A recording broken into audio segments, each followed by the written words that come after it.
샬롬. 여러분들께서 기도해 주셔서 한 주간 동안 우리 성도들 같이 네팔의 진학교 다녀왔습니다. 하나님께서 하시는 일들에 대해서 씨가 뿌려짐을 목격했고 하나님의 은혜를 기대하면서 그 시간을 보냈습니다. 하여튼 여러분 감사합니다. 오늘은 이제 부르심 네 번째 시간이죠. 우리가 계속 부르심이라는 주제를 가지고 말씀을 전하고 있습니다. 오늘 부르심 네 번째 시간인데 봉헌에 대한 이야기입니다. 지난주에 우리 네팔 가서 한 일이 있습니다. 진화학교를 봉헌하는 일이었습니다. 굉장히 중요한 일이었죠.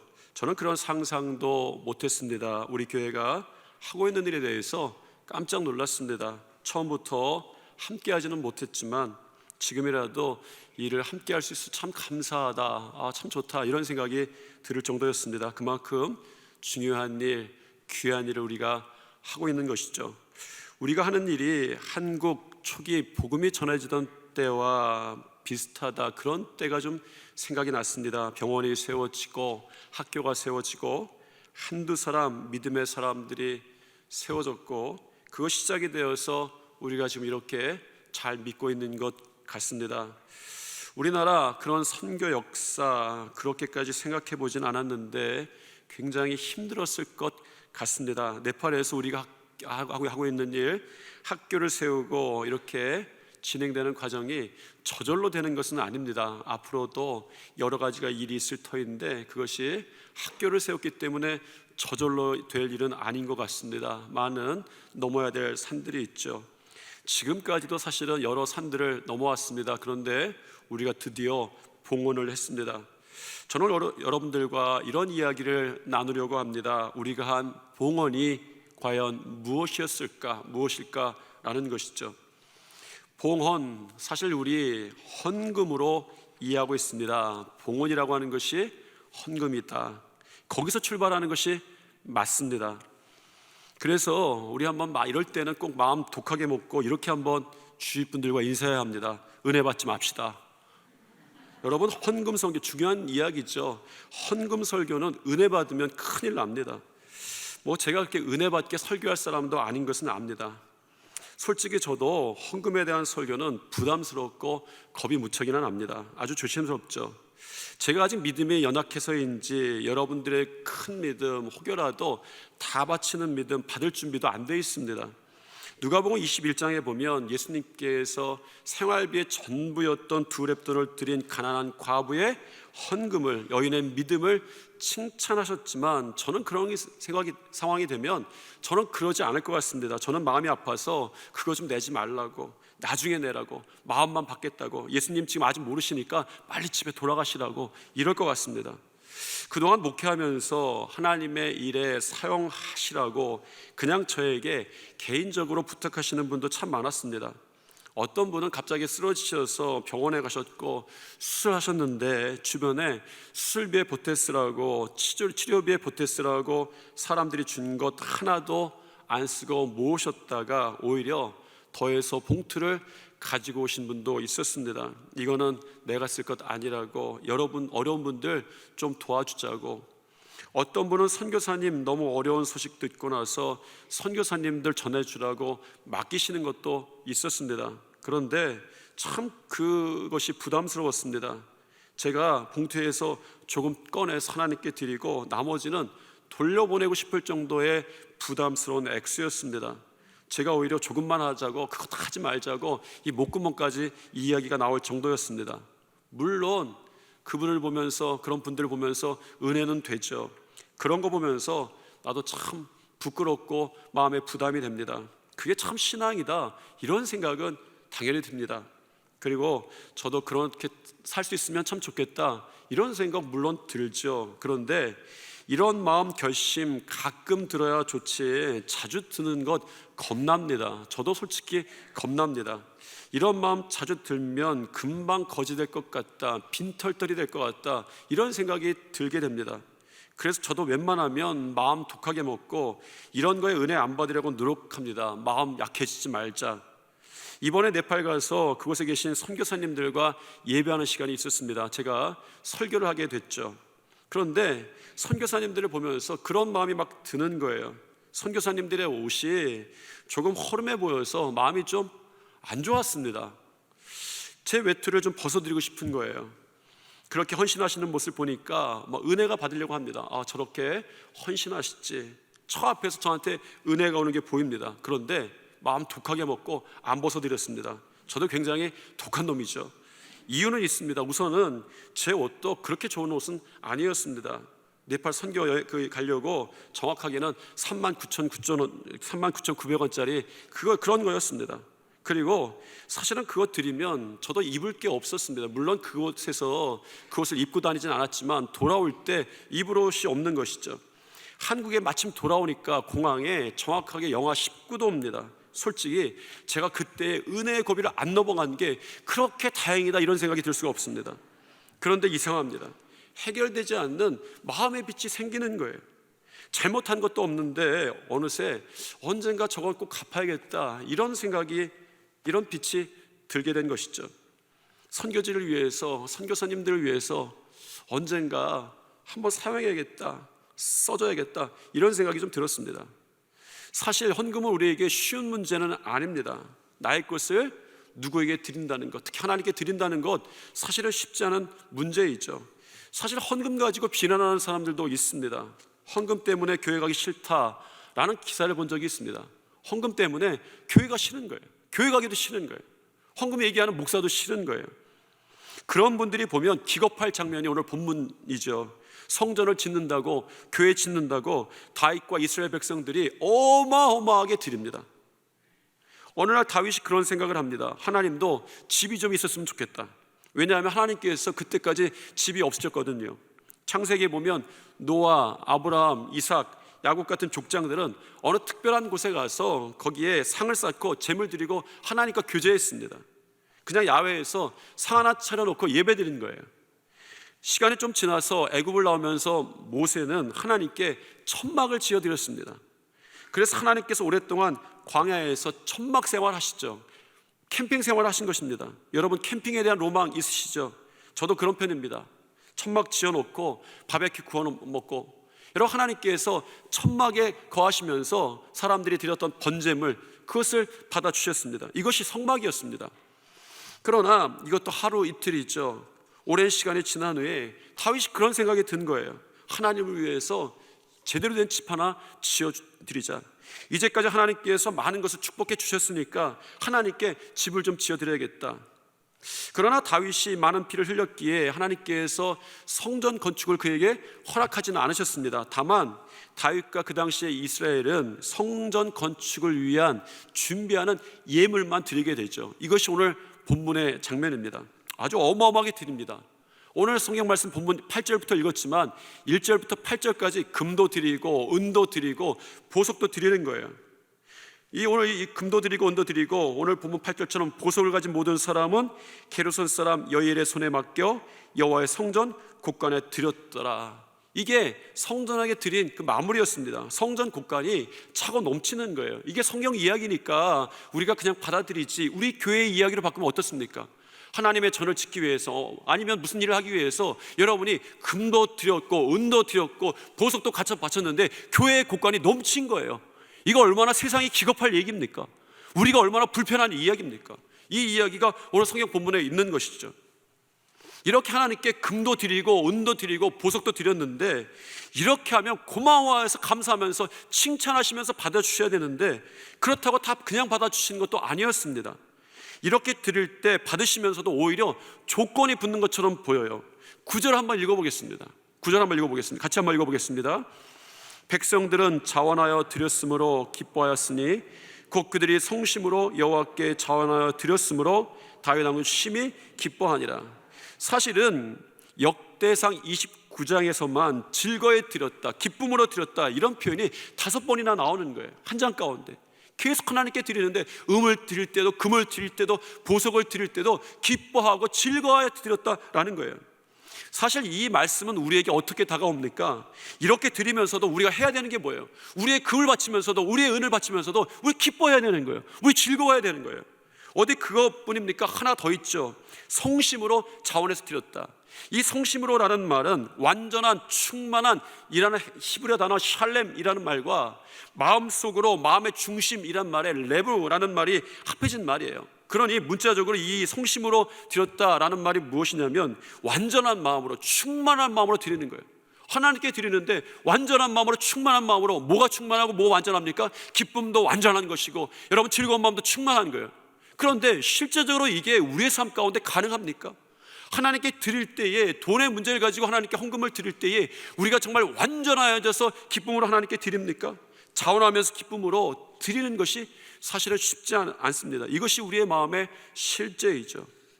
제일 그런 마음을 잘 나타내는 것이 제 글을 읽다 보니까 유머예요. 유머에, 헌금에 대한 유머, 예화가 너무나도 많습니다. 제가 보니까 성경 예화 중에 이 헌금 얘기가 제일 많은 것 같아요. 여러분, 그 예화들 좀 보다 보니까, 유머들 보다 보니까 제일 찔리는 이야기가, 이런 이야기가 있었습니다. 글을 보다 보니까 어떤 분이 이런 이야기를 해요. 헌금 시간이 되자 부랴부랴 뒷주머니에서 10,000원을 꺼냈다.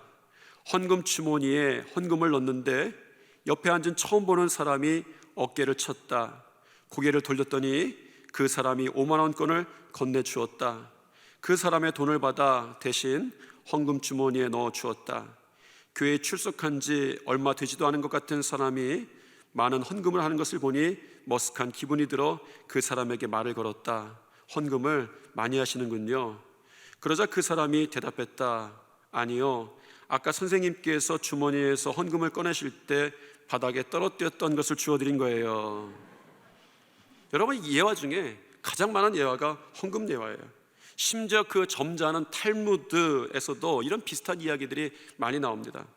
성심으로 자원해서 드리는 것까지 가기까지 우리에게 굉장히 많은 고민이 실제적으로 있다는 거예요. 헌금에 대해서 우리가 궁금한 것이 생깁니다. 하나님께서 돈이 필요하신가? 돈이 필요하시다면 얼마나 필요하실지. 어렸을 적 꼭 1,000원씩 헌금했습니다. 저희 부모님께서 1,000원짜리 새 돈을 바꿔 주셨습니다. 헌금하라고. 시간이 지나 제가 아이들에게 헌금을 주는데 꼭 1,000원씩 쥐어준 거예요. 그런데 고민이 되는 거예요. 시간이 꽤나 지나고 물가가 올랐는데 이게 1,000원씩 애들한테 쥐어주는 게 맞나, 이런 생각이 드는 겁니다. 그러면서 고민하는 거예요. 얼마를 드려야, 시세를 따져서 얼마를 드려야 할까? 여러분, 이것이 우리의 고민 아닙니까? 여러분, 감사헌금 얼마나 해야 되죠? 성일 감사헌금, 추수감사헌금, 성탄 감사헌금, 신년 감사헌금, 때마다 이런 감사헌금 할 때마다 우리의 주로의 의논이 무엇입니까? 여러분, 가정에 사는 의논이 무엇입니까? 얼마를 해야 되지? 이번엔 얼마를 해야 되지? 이런 것들이 우리의 논의예요. 고민입니다. 그러나 사실 우리가 해야 될 질문은 사실은 얼마를 드리느냐라는 것이 아닙니다. 우리의 질문은 잘 드리고 있는가라는 것이죠. 여러분, 왜냐하면 하나님께서는 가난뱅이도 거지도 아니십니다. 사실 헌금은 신학적으로든 신앙적으로든 필요의 자리가 아닌 거예요. 하나님이 홍해를 가르시고 운하를 만드셨을 때에 얼마를 필요하셨습니까? 하나님께서 광야에서 수백만 명을 만나와 메추라기를 먹이시고 물을 먹이시는데, 생수를 먹이시는데 얼마의 비용을 쓰셨다고 생각하세요? 가장 우선적으로 헌금은 하나님의 필요와 연관되는 것이 아닙니다. 사실 헌금은 단지 많고 적고의 문제가 아니라 우선적으로 물질에 대한 생각, 물질에 대한 가치뿐만 아니라 믿음의 문제와 직접적으로 연결되어 있는 거예요. 모든 것의 주인은, 모든 것을 창조하신 것이 하나님이다 라는 고백 가운데 우리의 헌금이 시작되어야 합니다. 그래서 다윗도 이렇게 고백하죠. 오늘 14절 본문 말씀인데 같이 한번 읽어보겠습니다. 나와 내 백성이 무엇이기에 이처럼 즐거운 마음으로 드릴 힘이 있었나이까? 모든 것이 주께로 말미암아 싸우니 우리가 주의 손으로 받은 것으로 주께 드렸을 뿐이니이다 라는 것이죠. 사실 하나님께 드려지는 헌금이 되기 전까지의 이 돈의 문제는 그리스도인들에게 고민을 참 많이 하게 합니다. 돈과 믿음이 실제적으로 우리의 삶 가운데 경쟁하는 것이죠. 왜 그렇습니까? 이 말을 좀 압축해서 말하면 오늘날 그리스도인들의 선생 가운데 하나인 리차드 포스터라고 하는 선생님이 이렇게 말하죠. 이미 돈은 이 땅에서 하나님과 경쟁적인 위치에 하나의 인격체가 되었습니다 라는 거예요. 하나님과 라이벌이 되었다는 것이죠. 그런데 그 돈을 하나님께 바치는 순간에 헌금이 되고, 그때 우리의 섬김의 대상이 분명해지는 거예요. 믿음의 고백이 분명해지는 거예요. 하나님을 섬기게 되는 것입니다. 다윗은 하나님의 집을 짓기 위해서 어마어마하게 바쳤습니다. 그런데 그런 질문이 또 생겨요. 하나님께서 집이 필요하셨을까? 여호수아도 고백하고 솔로몬도 고백하지만 모든 그 장소가 하나님이 거하시는 곳이지 집 하나에 갇혀 계신 분이 아니십니다. 다윗도 이것을 알죠. 수천 평의 저택을 가진 사람이 한 평 누울 자리 마련해 줬다고 좋아하고 감격합니까? 하나님께 수천 평이 무엇입니까? 온 우주를 가지신 분이 하나님이시죠. 그런데 하나님, 다윗이 이렇게 바친 것, 그리고 이렇게 바친 것으로 지은 성전 아주 좋아하셨습니다. 너무나 좋아하셨어요. 꽤나 좋아하셨습니다. 얼마나 마음에 들으셨든지 역대하 9장 16절에 이렇게 말씀하십니다. 이는 내가 이미 이 성전을 택하고 거룩하게 하여 내 이름을 여기에 영원히 있게 하였음이니라. 내 눈과 내 마음이 항상 여기에 있으리라. 하나님께서 그곳에 내 눈과 내 마음이 항상 있으리라 말씀하시는 장면이 있죠. 그런데 여러분 생각해 보십시오. 여러분, 그 성전에 금과 은이 있기 때문에 하나님께서 눈을 두신 것입니까? 그곳에 보석이 있기 때문에 하나님의 마음을 두신 것일까요? 은과 금으로 칠해 놓았기 때문에 좋아하시는 것이 아닙니다. 하나님의 눈과 마음이 항상 거기 있겠다고 말씀하시는데, 금 감상하시려고, 은 감상하시려고, 보석 감상하시려고 그렇게 하신 것이 아니죠. 하나님께서 왜 이렇게 좋아하셨습니까? 거기에 이스라엘 백성이 있었기 때문이죠. 여러분, 이것을 봉헌이라고 합니다. 여러분, 사실 여러분들의 봉헌의 의미를 반드시 알아야 합니다. 사실은 봉헌의 의미는 물질에 관한 것이 아닙니다. 우리가 헌금에 대해서 착각하지 말아야 할 것이 있습니다. 사실 봉헌은 원래부터 금과 은에 관한 것이 아닙니다. 보석에 관한 것이 아니죠. 여러분, 어떻게 그 곳간에, 여러분 그 곳간을 보시면서 내 마음을 두겠다, 내 눈을 두겠다 하시는데, 하나님께서 그 곳간을 보시면서 아, 금이 저기 있구나, 은이 저기 있구나, 보석이 있구나, 그러면서 눈과 마음을 두시겠다고 한 것처럼 느끼십니까? 절대로 아니죠. 왜냐하면 봉헌이라고 하는 것 자체가 금과 은에 관한 것이 아니기 때문이죠.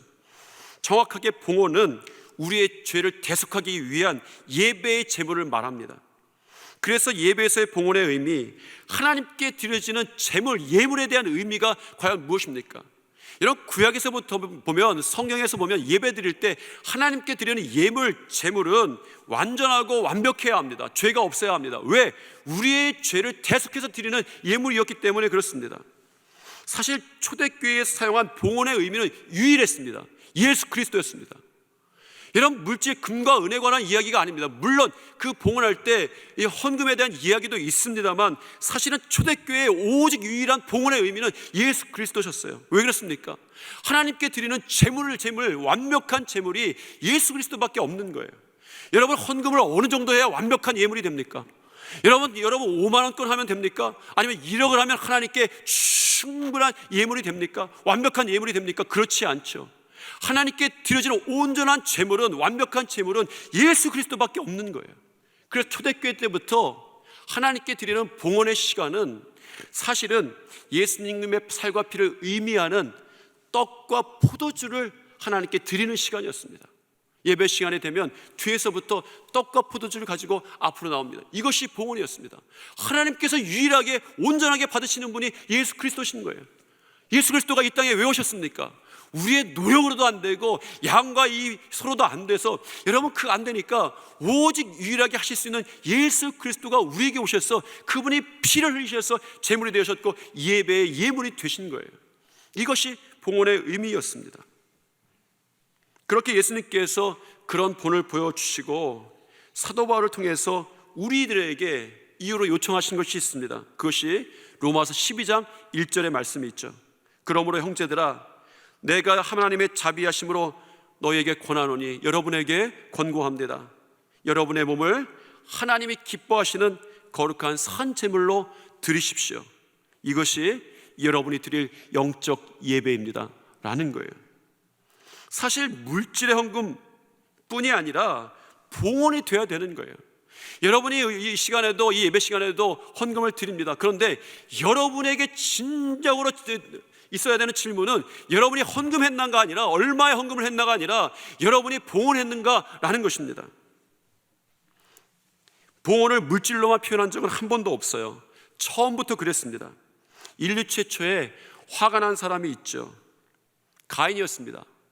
인류 최초에 화가 난 사람은 헌금 때문에 시작을 했습니다. 인류의 첫 예배, 그리고 첫 번째로 봉헌할 때에 가인은 곡식을 드렸고 아벨은 첫 새끼를 드렸다고 성경은 전합니다. 그런데 하나님께서는 아벨의 제물을 받으시고 가인의 제물을 안 받으셨다라고 말씀하시지 않고, 가인과 가인의 제물은 받지 않으시고 아벨과 아벨의 제물을 받으셨다고 이야기합니다. 가인의 제물을 안 받으셨는데 가인의 제물에 대한 문제가 아니라 가인에 대한 문제였다는 거예요. 가인의 봉헌이, 가인의 헌금이 봉헌이 아니었다는 것이죠. 오늘 본문에도 마찬가지입니다. 하나님께서 이 장면을 굉장히 좋아하셨습니다. 왜 그러셨습니까? 이것이 봉헌이었기 때문입니다. 역대기상 29장 오늘 본문에 들어가서 우리 개역개정의 본문에는 숨겨져 있지만 8절의 히브리어 원문을 시작할 때 처음에 우리에게 기록되지 않은 히브리어 단어가 사실은 하나 있습니다. 이토라고 하는 단어입니다. 이토라고 하는 단어의 뜻은 그 자신과 함께라는 뜻이죠. 그래서 이들이 보석을 드릴 때, 금과 은을 드릴 때의 마지막 표현에 있어서 가장 중요한 것을 하나 드리는데 그 자신과 함께 하나님께 바쳤다, 이렇게 기록된 것입니다. 말하자면 8절은 보석을 가진 모든 사람은 게르손 사람 여이엘의 손에 맡겨 그 자신과 함께 여호와의 성전 곳간에 드렸더라라는 것이죠. 이것이 봉헌입니다. 하나님이 당신의 눈과 마음을 왜 거기 두시겠다고 말씀하십니까? 보석 때문에 그럴까요? 금과 은 때문에 그럴까요? 그렇지 않습니다. 그 자신과 함께 그 곳간에 드려졌기 때문에 그 곳간을 향하여서 하나님의 눈과 마음을 두시는 거예요. 제가 반지를 안 끼고 다닙니다. 총각 같아 보이나요? 총각 행세라는 건 아닙니다. 누가 봐도 이제는 총각으로 봐주지는 않습니다. 원래 결혼 반지가 결혼할 때부터 없었습니다. 안 했죠. 못했습니다. 그렇게 살아왔습니다. 그런데 몇 년 전부터 제 책상에 반지 하나가 놓여 있습니다. 몇 년 전에 아들이 선물로 준 것입니다. 우연히 어느 때 어떤 가게를 지나다 보니까 비슷한 반지를 보았습니다. 12,900원입니다. 그건 매일 앞에 놓고 봅니다. 반지가 귀해서 보는 거 아닙니다. 아들이 귀해서 보는 것이죠. 우리가 드려진 곳에, 우리가 거기 있기 때문에 그곳에 당신의 눈과 마음을 두겠다는 거예요. 소개해드린 누가복음 21장 두 렙돈을 드린 과부의 이야기가 있습니다. 어느 날 예수님께서 두 렙돈을 드린 과부에게 눈과 마음을 두시는 거예요. 두 렙돈은 요즘 돈으로 한 1,000원 정도 된다고 합니다. 1,000원에 눈과 마음을 둘 일이 무엇이 있겠습니까? 그런데 예수님 말씀하시죠. 이르시되 내가 참으로 너에게 말하노니 이 가난한 과부가 다른 모든 사람보다 많이 넣었도다. 이런 두 렙돈이 결코 많은 것이 아닙니다. 이 여인이 귀한 것이죠. 다윗과 이스라엘 백성들은 봉헌하면서 하나님께 감사의 찬송을 올립니다. 왜?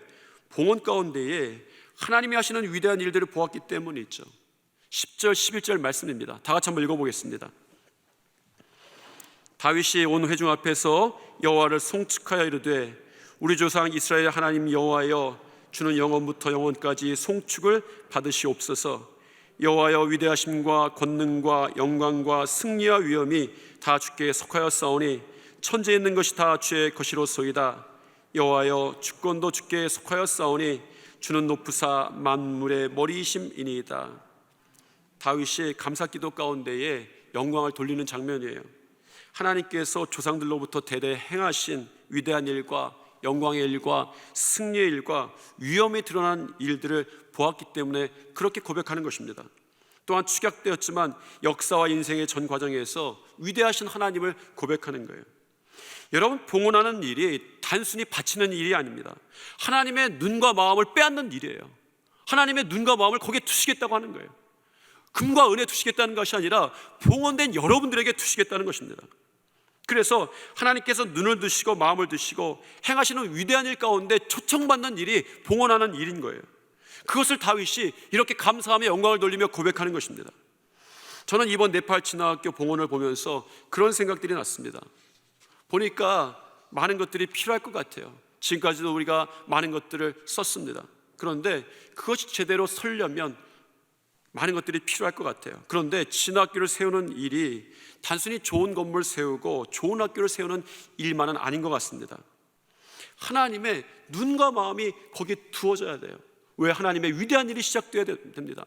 아무리 많은 물질을 거기에 투자해도, 많은 재정을 투자해도 넘어야 될 산들이 많습니다. 우리의 힘으로 안 되는 거예요. 하나님이 하셔야 되는 거예요.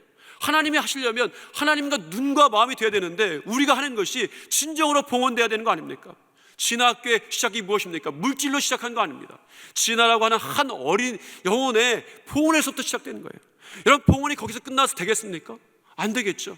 이것이 정말 하나님께 눈과 마음이 되려면 우리의 봉헌이 계속되어야 되는 거예요. 물론 우리가 재정적으로 할 수 있는 일들이 많습니다. 그런데 그것만 가지고 안 되는 거예요. 우리가 아무리 많이 드려서만 되는 거 아닙니다. 진짜 봉헌이 되어야 되는 거예요. 여러분 기도로 봉헌돼야 되고, 여러분 선교 가운데 봉헌돼야 되고, 여러분 관심 가운데 봉헌돼야 되고, 우리 자신이 거기에 드려져야 되는 거예요. 그래야 하나님의 눈과 마음이 거기에 계신다는 약속이 우리에게 있는 것이죠. 진화학교뿐만인가요? 우리 교회에 할 일 참 많습니다. 다음 세대를 위해서 투자할 재정도 좀 많이 필요할 것 같아요. 그런데 그것이 전부가 아닌 것 같아요. 하나님이 기뻐하시는 일이 시작되려면 얼마만큼 재정이 들어가야 되는가, 이것이 우선이 아닙니다. 봉헌이 돼야 되죠. 일부 예배 때 교사들 임명 예배였습니다. 교사들 임명했어요. 그것이 봉헌입니다. 교사들 자신의 시간을 들여서, 몸을 들여서 하나님께 드린 거예요. 이것이 봉헌의 완성입니다.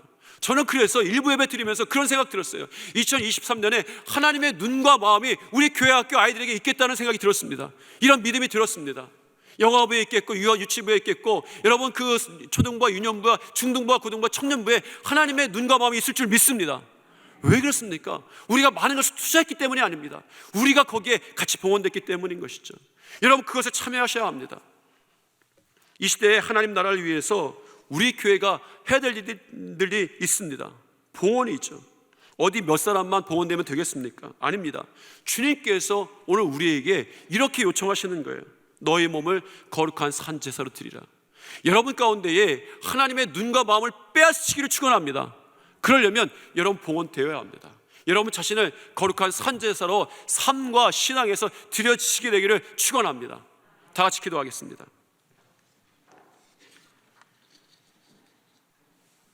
하나님, 지난주에 네팔 진화학교를 봉헌을 했습니다. 모든 과정을 인도해 주심을 감사드립니다. 앞으로 그 봉헌이 진실되게 하시고, 그곳에 하나님의 눈과 마음이 함께 하시며 그 땅에 하나님이 하시는 위대한 일이 선포되게 하시옵소서. 우리가 하나님 앞에 봉헌되는 거룩한 산제사로 드릴 수 있도록 우리의 삶과 믿음을 또한 인도하여 주시옵소서. 예수님 이름으로 기도드렸습니다. 아멘.